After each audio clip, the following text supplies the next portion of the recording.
嗱，首先咧，佢話個 cube 咧就一條 link 係60，咁立方體一條邊係60，咁所以個 volume 咧就係60嘅3次啦。咁佢係 equal 嘅，咁同個 cube equal 嘅啦，係一個 right circular cylinder，咁即係一個圓柱體。咁圓柱體係 pi square h。好，咁暫時冇嘢做到 equation 1先。咁跟住咧係講緊個 curved surface area of 呢個 circular cylinder。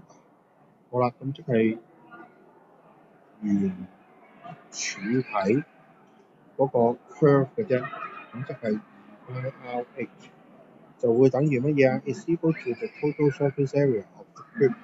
好啦，個總表面面積一個正方形嘅面咧就60嘅 square，但係佢總共有6個面，所以將佢6乘。咁我哋就有 equation 2啦。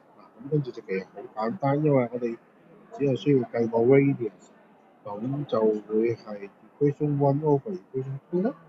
咁所以係60嘅3次 over 6乘60嘅 square，就等於 pi r square h over 2πr_h。